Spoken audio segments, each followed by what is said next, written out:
Welcome to the Mum Dem podcast. By the Mum Dem? For the Mum Dem. But. Woo! Yeah, I love that. I needed that woo.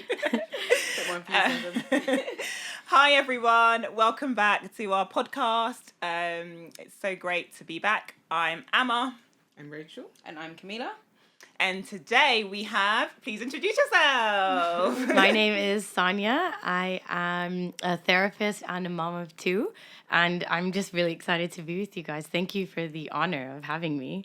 We're very excited to have you. Yeah, it's great to be here. So we always kick off with our birth story, and you have yours is a bit different to our usual because you didn't give birth in London or the UK. So yeah, please tell us about your first child's birth story. Yeah, I figured you would ask me this.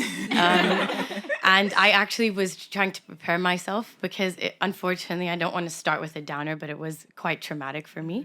So I don't enjoy talking about it, but I do feel like I've also told it to moms that have felt like this has really just allowed me to have messy stories and not, feel abnormal, if everyone around me has just had a water birth and had their, hypnobirthing app go, But basically, I lived in Jakarta for the past 7-8 years, and I just moved here in November of last year.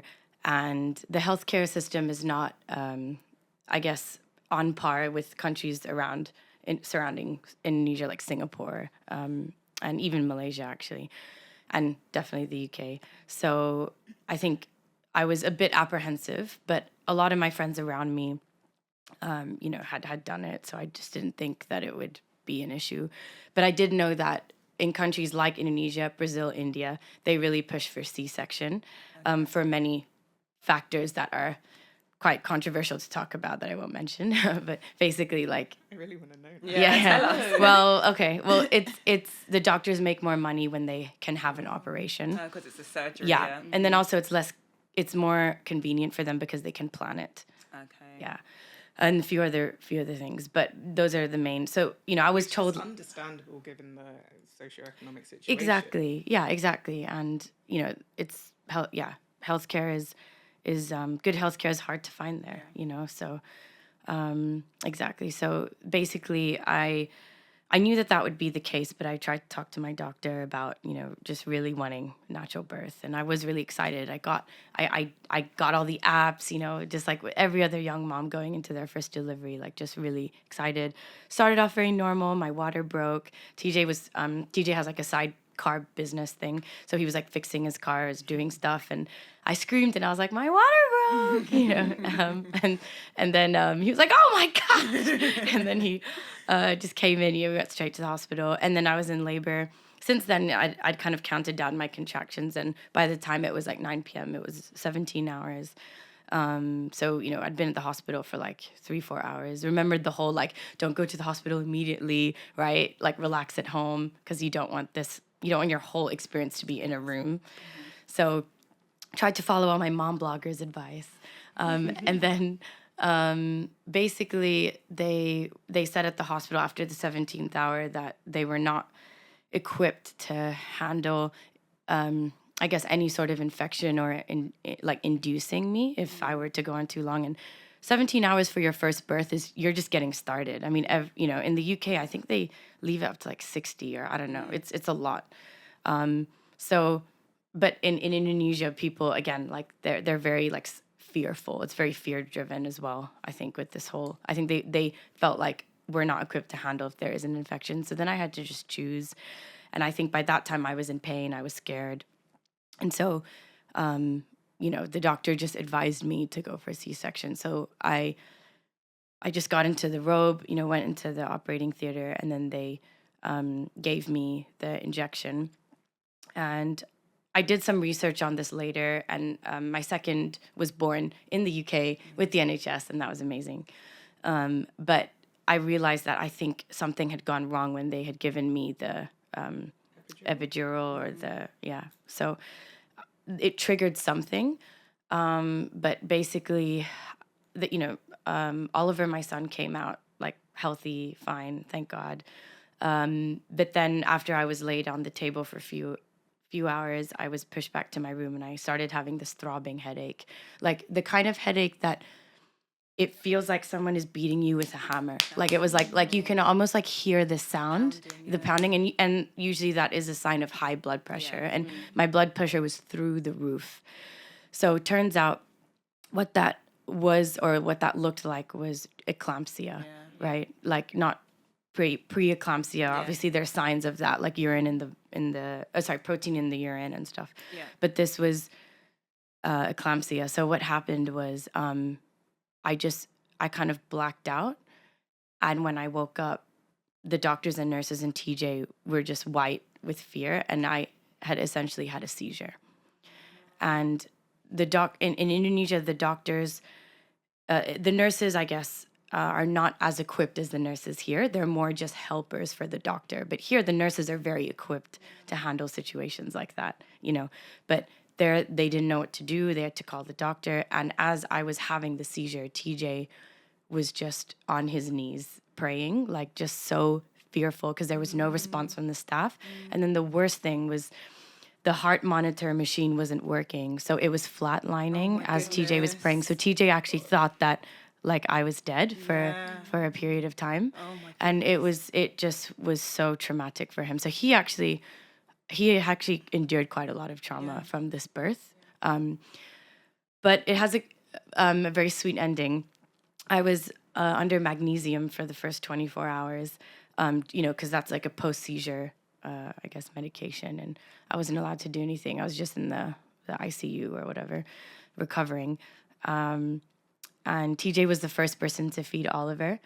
And what had happened is one of my friends heard what happened, and she had an oversupply of milk that she was storing in her fridge. I mean, she was incredible. She was like, milk, like she just had so much, and she was just killing it, and she said, hey, like people have drivers in Indonesia. It's like, hey, I'll just give you a whole bag of my breast milk, like, and my driver, like, it's on the way to the hospital now. Wow. So TJ took her milk and fed Oliver, and it's so beautiful. And Oliver was completely breastfed, and I know that's a privilege, and that's something to be grateful for. So he was. I'm like trying to hold back the tears, Sonia. Yeah. Oh my goodness. Got us all crying. I tear up every time I texted TJ on the way here. I was like, hey, TJ, like, this is their first question to me. I hope I can tell it. Told it so well. Yeah. Thank you for sharing that. So. That sounds intense. Yeah. But what a beautiful story out of so much pain. Yeah, it really was. Thank you so much for sharing that, Sonia. Yeah, no I think it's like so many things, but one of the important things, I didn't even know you could get eclampsia after giving birth. Yeah. And so I had pre-eclampsia with my daughter when, but I developed it like the last week I was 35 weeks that I got pre-eclampsia, and then she came that week. But so with my second child, they were like, you need to be careful before and after. And I was like, there's an after? But to hear about it so quickly after you've had your C-section, this is all very new to me. And I'm sure a lot of our listeners also will not have heard anything like this before, possibly. Yeah. So thank you so much for just being honest and sharing. I know how difficult it is to talk about such a traumatic event. And I know as well, your husband, my husband, when my placenta detached, and so then all the alarms start going because they're like, she's bleeding, and then I was rushed into to have a C-section. He similarly thought he was never going to see me again, and I laugh because I'm always like, what's so dramatic? But actually in that moment he was like, he didn't know what was going to happen when I came, if I was going to come out of that room. He just saw everyone going crazy and saying, we need to hurry up and get this baby out of her ASAP. And I think as well for partners, having to witness their loved one in such a situation, oh my goodness, like all of it is just like my heart. But but then the miracle of having someone who has an oversupply of milk to be able to feed the baby, which is what you want, isn't it? You want the best for your baby. Yeah. Goodness. So just the beauty of that community. That's And I really wanted the skin to skin, but I had to see, like, it's still beautiful that TJ was able to hold Oliver, and we were skin to skin, and we were very bonded. I was very bonded to that woman because of that. And and it was actually it was very beautiful. But I think I think I just, it's incredible what it does to you, you know, from the first moments. You know, I mean, I'm sure Rachel knows all about that as well. So health and then the other thing was, it's like putting things into perspective was helpful too, because when you have eclampsia, it can also affect the baby, right? Because like if I had a seizure while he was still inside of me, it would have cut off the oxygen, or I don't know, like like Oliver could have suffered. So that also put things into perspective. Like I'm so grateful that he was also okay and he was out, you know. So yeah, but it is so true. Like, I mean, it can happen from the moments even before we hold our baby, right? This process of motherhood and of surrender and of like, you know, perseverance already starts. Literally. Even when you were talking about, it's very emotional, and I don't want to start, because if I start I won't stop. When you started speaking about the fear that was kind of just wrapped around everywhere and everyone, and that they're not equipped to deal with certain things, I think you saying about, you know, kind of surrendering and just, you've gone into that with the people that are taking care of you. They're already fearful. I just can't imagine how you navigated through that, and how you're a strong woman to go through all of that and to come out and have your beautiful children and your husband. And it's like when Emma was talking about her partner and how he experienced what she went through with the bleeding. I'm sure my husband won't mind me sharing this. Before we had children, he had a friend that passed away giving birth. And when you think about like the partner, you've gone in with a pregnant woman, and the fear that they must be feeling with the woman in there, you know, to leave without a woman to, I don't know, it's a lot. It's a lot. So that must have been very scary for him to, And it's actually, I really appreciate you sharing this story, because I understand why it's difficult to talk about, and I think we should come back to that actually. Because there's so much power in sharing your story and processing it, but there can be a danger in almost crafting a narrative around something you haven't had a chance to emotionally process. You know? And of course, you're the expert in this, so we'll come back to that. But as everyone was sharing, I completely forgot that during my last birth, the doctor was panicking. He was in my face panicking.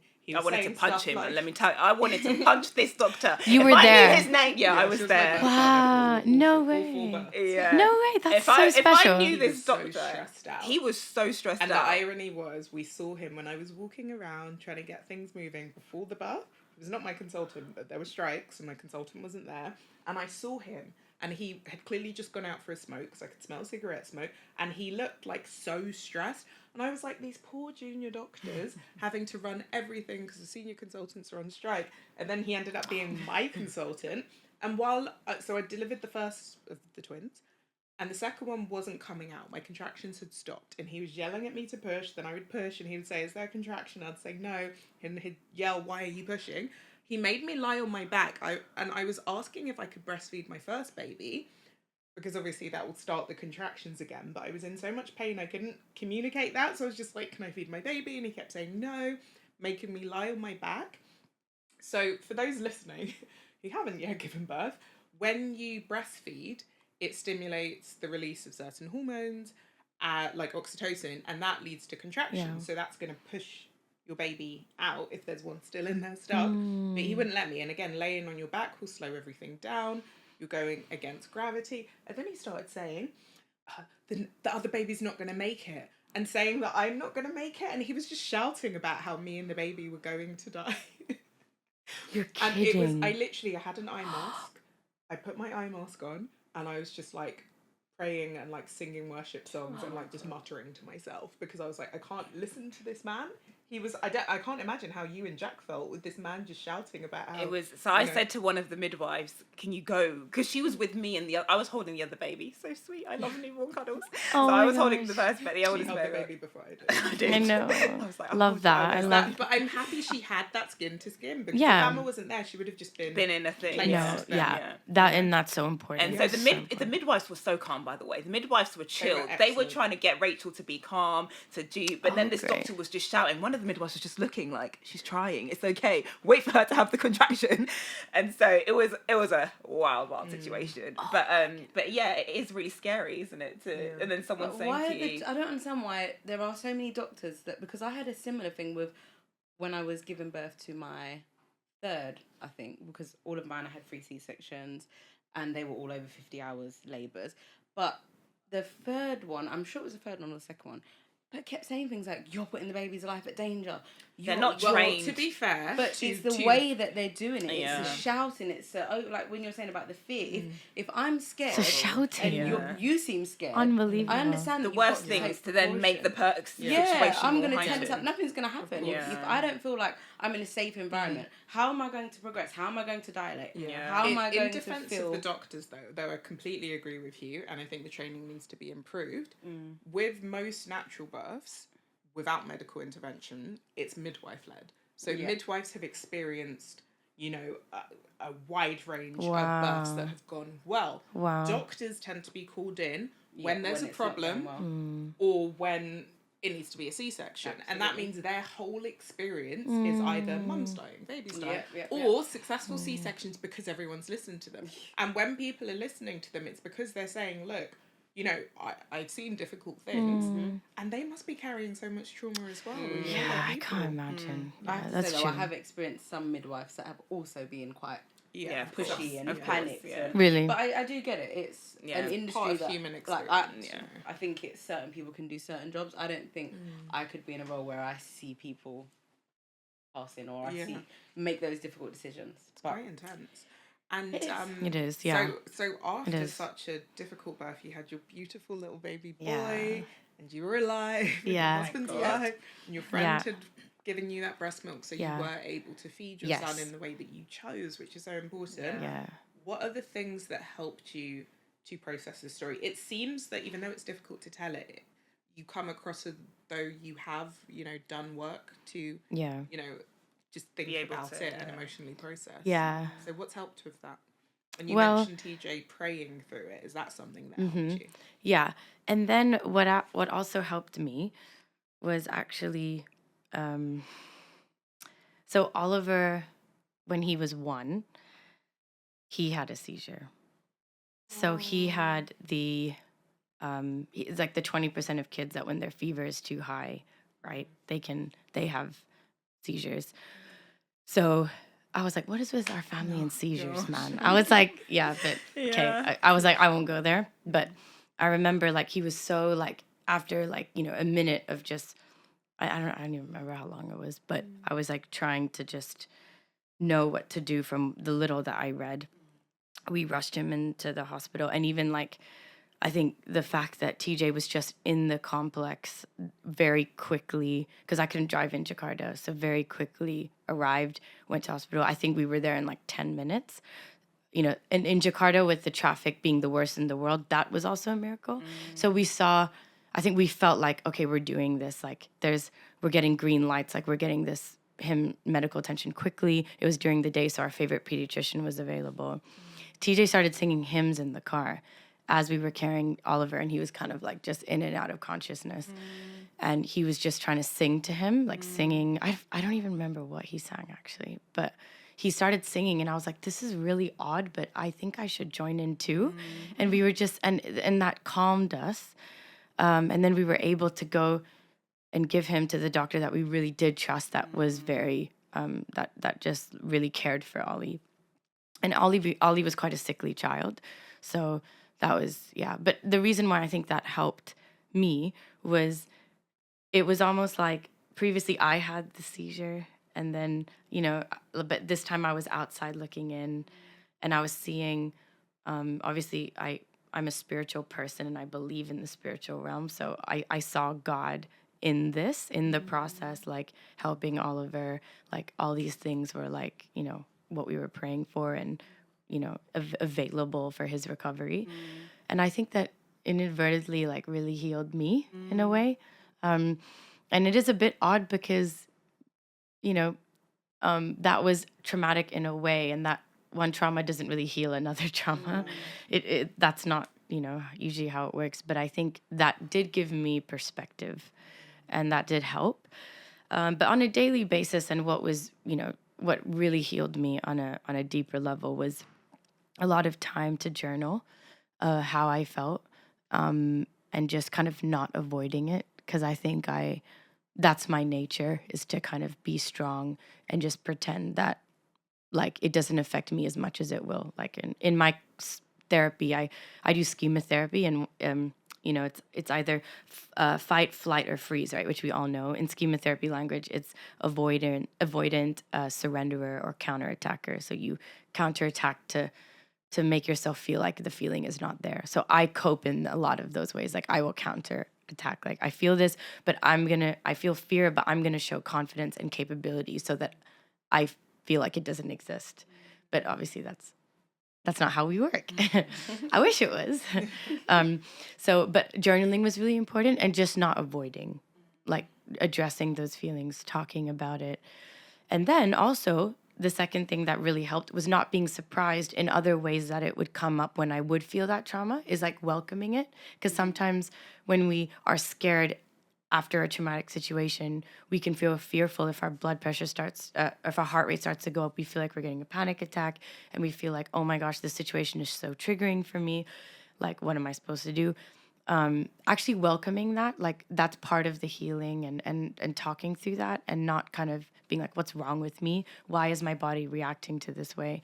So the way I knew that I hadn't fully processed it, even though I talked about it, done some like mindfulness exercises, and also was just grateful I was alive. Gratitude helps, right? That's a big thing. After I did all that is actually when I had like kind of like some PTSD or anxiety attacks. I was actually pregnant with Esme.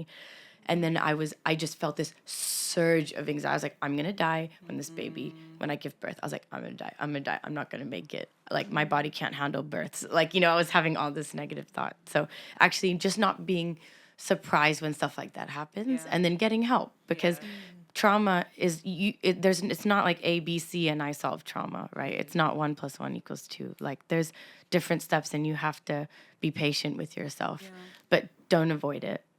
Yeah. Avoiding it comes up in other ways, as I'm sure you guys know.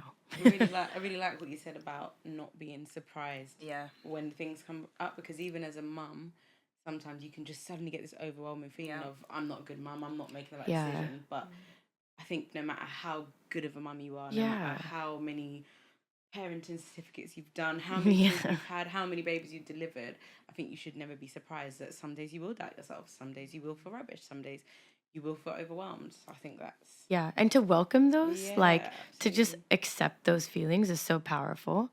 I think that teaches our kids a lot, which, it definitely does. Yeah. So you have 2 beautiful children. Yes. And you talked a bit about the importance of gratitude. Yeah. So in that kind of vein of thinking, what would you say is the thing you're most grateful for about motherhood? I think I'm grateful for... I was thinking about this, obviously, and I was thinking like I'm most grateful for the ways that motherhood has changed me. I think, just as a direct answer to that question.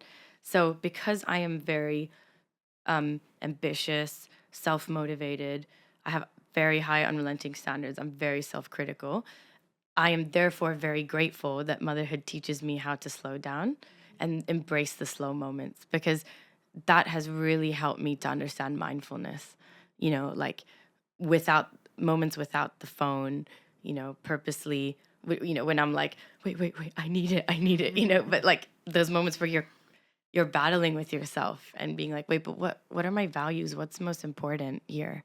And teaching me that I need to make eye contact. I need to be all in with them, and I love that. So that's the first thing. I think the second thing that also came to mind was also, I think how much they teach you. What is the thing I enjoy most about Mother Day? I think I love how they teach. I love how they teach you those things too. And they don't even know it. And they don't even know it. And the other day I told Ali, I was like, yeah, mommy's just feeling really tired today. And he looked at me and was like, I think you're doing too much. Wow. And I was like, I never taught you that wording. Where have you heard that from? Probably TJ. But he's probably right too, right? But I was like, and I told him, I was like, yeah, I think you're right. Yeah. Thanks, Ollie. I really appreciate that. Yeah.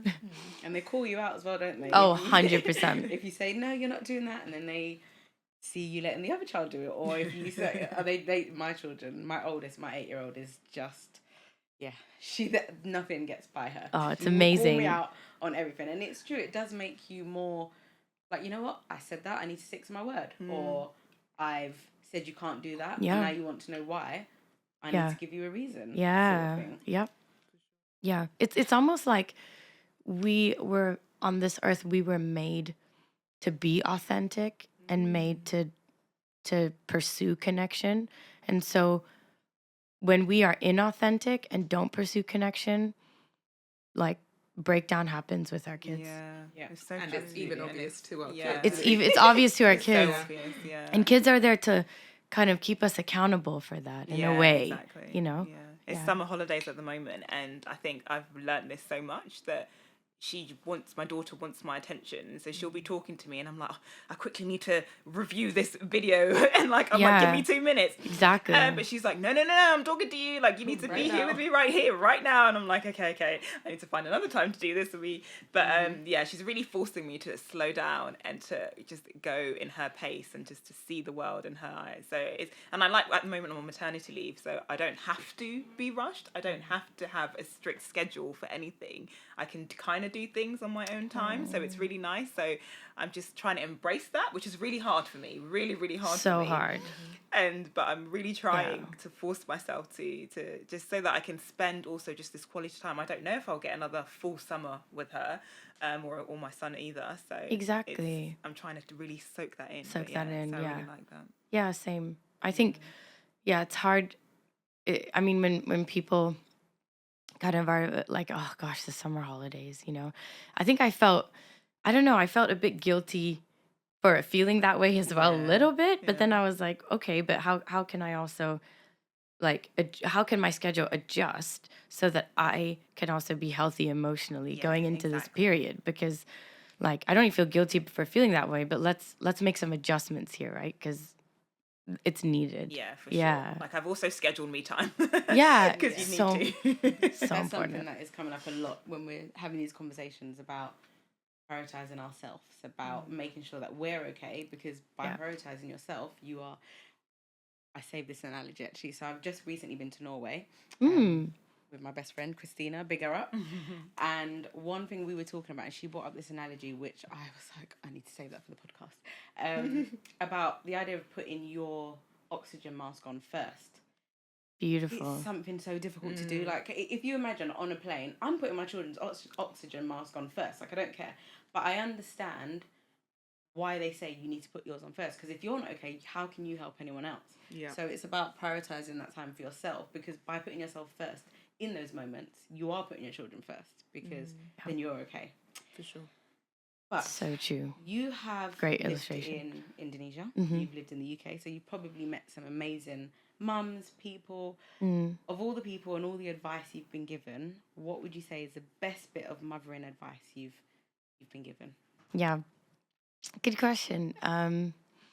I really like the phrase, you will never be an example of perfection, but you can always be an example of repentance or change. And Powerful. Yeah, I really like that, because I think I really felt that I aim for perfection, right? Or I want to show that I'm capable.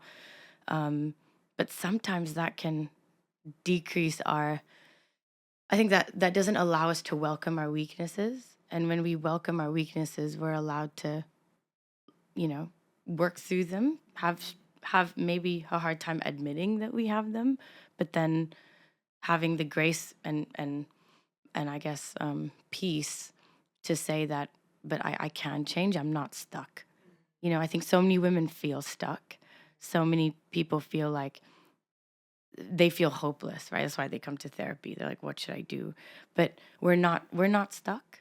Like there are things that we can do differently, So I think that there's many different resources that we can pull on. Obviously, it's not, you don't I'm a big believer of also not solving those problems yourself. And the biggest changes that I've made in my character have always been through people's awareness, and TJ being my biggest mirror, reflective mirror. But I think on par with that, the other best piece of advice that I've been given is actually take care of your marriage.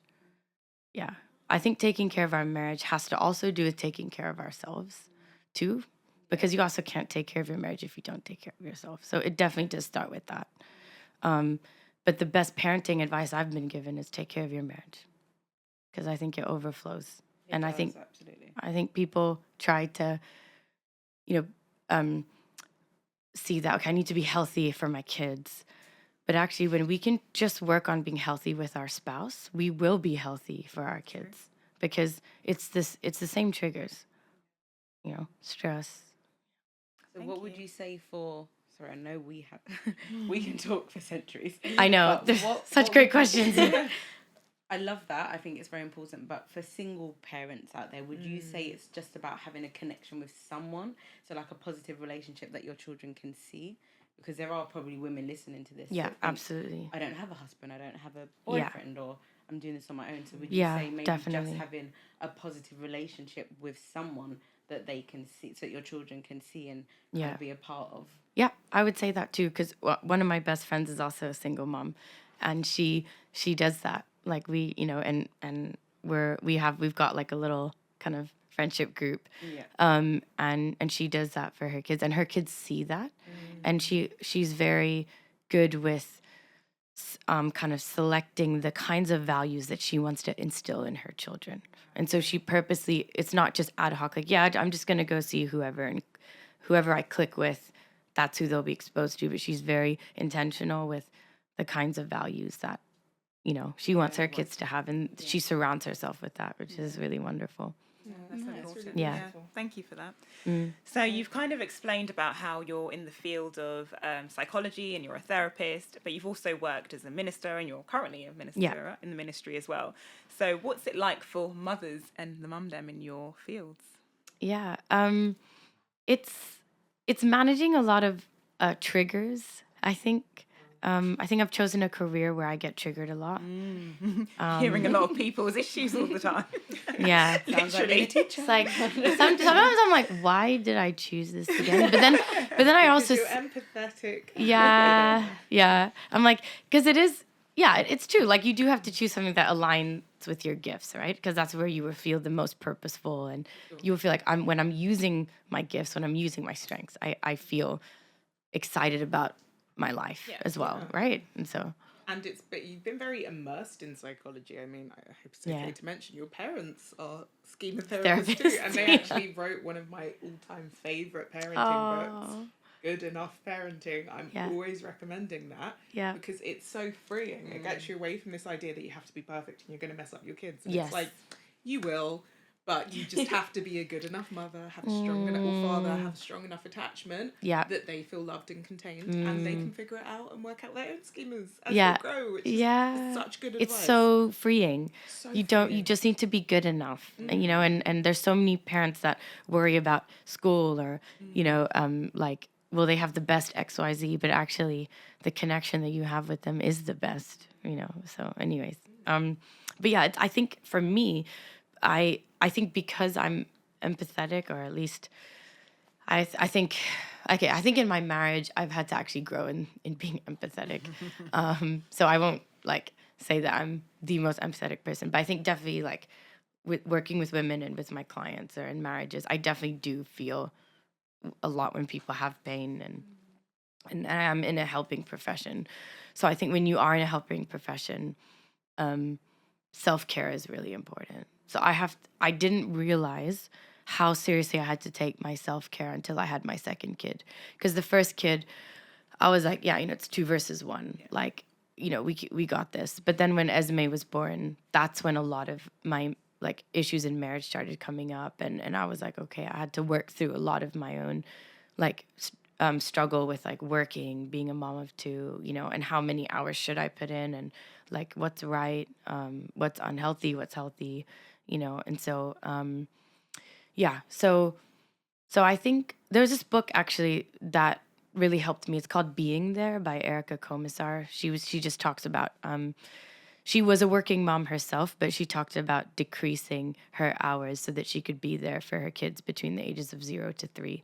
And she talked about developmentally why that's so important, and how so many moms, some of them, granted, they don't have a choice, right? And so I'm very careful to say this on a mom podcast. Like sometimes our situations are difficult and we don't have a choice but to put them in daycare, and that's the best we can do. And I also believe that miracles happen and God works with that, like he sees our hearts. But I do feel like for me, I had to really work with my conscience, and I had to see that actually sometimes my ambition can be too much, in a way that it's what I want to be successful.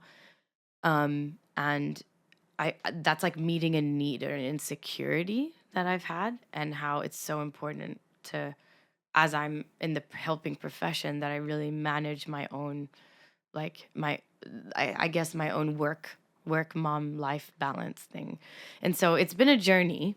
But I would say like what it's been like for me is, to answer that question, it's like figuring out my hours, because I can choose my hours, which is a good thing and a really bad thing. Mm-hmm. Like me, when you really love what you do, that's actually not helpful. It's like also starting a business or whatever, right? You can choose how much you do depending on how much you want the business to grow, right? So I think sometimes that's been a bit tricky. So I've learned that, and I think I think I've had to put in a lot of self-care, a lot of hours, seeing that self-care was important, putting it in, because I'll, work in ministry and church, where sometimes people will be annoyed at me or angry at me or emotional towards me, or even my clients, they're not happy with me. So how do I manage that? And then I turn off the computer, or, leave the room, go back to my kids. And how does that not come out of me in my actions and in the way that I speak to them?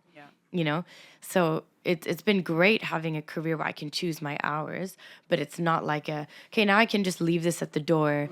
I'm out of the office. It's a career that can really affect you emotionally. So I think that's been hard, I think, as a mom. But it's been very transformative, because it's taught me a lot of emotional regulation skills. Yeah. So teach the kids too. Yeah. So I don't know if that answers the question, but yeah. And actually, it's a good segue into our final question, which is what should we be teaching our kids about psychology, but also about faith? Yeah. I think for me, I put a lot about, like, I think with the psychology part, I love this idea of this, like, life will not be perfect, and you cannot always have what you want. I think that has really helped me to kind of implement two things, which is, because of those truths about life, mommy will always be here for you, and she loves you for who you are, and she accepts your feelings. But at the same time, because of those life truths, like, you also need to really learn how to handle stress. And I will always accept your feelings, but I will not always accept your behavior. Wow. You can be angry, but you cannot hit me. Yeah. You can be angry, but you cannot bite Esme. Yeah. Or Esme actually bites. But, everyone has a bite. Everyone, yeah. But you know what I mean? Like, so it's hard, because I'm like, no, you can't. You are allowed to be angry at me. You can't be angry at me. I'm sorry I shouted, for instance. Like, mommy got too angry. Do you need some space? Because I can see why that would upset you, and I'm really sorry. But when I got angry at you, then you threw something at me. That's not okay. So. So, like, responsibility for actions, and respecting other people's boundaries. Yes, right? Yeah. So I think teaching our kids how to manage stress is really important. I also love this book, and she's got a great podcast, and she's on TV a lot too. But her book is called Good Inside, and it's like isn't that great? Where it's like you have this belief, which is true, like that your child is good inside, and even when they are having the tantrums or doing XYZ, it's because they don't have the skills that they need, right, to maybe manage those emotions. So are you getting mad at them for getting angry, or are you teaching them the skills to cope with that, right? Like your job, she goes like, your job is to have feelings. My job is to help teach you. Or, it's just so great. I love the way she puts that. Yeah. And as I'm saying that, I actually need to say that statement more to I Ollie. know, Like, I was thinking the I was like, same I actually need to verbally say that to Oliver more. Like, your job is to have feelings. Yeah. Like that's your job. But I'm here to teach you. And then she also says a boundary is not something that you kind of impose. It's something that you are very proactive about. So like, you will take the remote away after they've not listened. You won't just say, stop doing that, stop doing that, stop doing that, and then you lose your patience. It's like, take it away, put it aside. And because you didn't listen, mommy's going to take it away. Yeah. Like, because you didn't listen, like, I love you, but I'm going to take you off the table. Like, it's a proactive, it's not reactive. So, yeah, so I think it's that too. It's like handling stress, accepting feelings, giving limits, because limits are what a child needs just as much as connection, just like plants need water, sunlight, and nutrients, right? Kids need connection, but kids need limits. That's a need. Yeah. That's how they will help, how they will grow. Yeah. Cool. And if there was just one quick thing that you could teach your kids about faith, I know that's hard because I'm sure there's so much. Yeah. What would you say is the main thing that it's important for parents to almost instill in their children? Yeah, I think that I think to teach them to just help them to see that you experience faith on a daily basis, and to help them see that faith is as much of your life as it is drinking water or eating food. So as I eat food, as I drink water, like the word of God, who God is as much a part of my life as all of these like physical things. God is in this. And it's like Deuteronomy 6, which is love the Lord your God, talk about him as you're on the road, tie them on your door frames of the wall as you get up, as you sleep. It's like God is a part of our life. He's not a section, or he's not an aspect of our life. He is our life. He's part of our life. So that's it. Amazing. Yeah. Very profound. Wow. Yeah, this has been a wonderful episode. We are wonderful conversation. I know. I keep going. Yeah. How do we book you to be all of our parents? I'm so grateful. It's been amazing. You have shared so many insightful gems. I think people are going to be rewinding this episode because it's been wonderful. Thank you for sharing your birth story. I know it wasn't easy, but you've definitely helped lots of mums out there. So we just want to say thank you so much. Thank you. We have a little gift for you. Wow. I love your logo. Oh, thank you. The name. Oh my goodness. Wow. Thank Have a you. little smell. You need to get me anything. Ooh. That's from our Real podcast soap. sponsor for season 1. Beautiful. Yeah, This is Beauty. Oh my gosh, it smells amazing. Right? I'm also huge I'm like big on scents. So Yeah. thank you. Oh, you're Because so like welcome. I'm all about this. Gold shea butter. Oh my gosh. Can I open it? Great for your go skin. it. Yeah. Enjoy it. Yeah. So while Sonia is opening her gift, we just want to Amazing. say a big thank you for tuning in, listening and watching. And please remember to like, share if you can, and subscribe because it is really helpful. And we'll see you next time. Bye. Bye.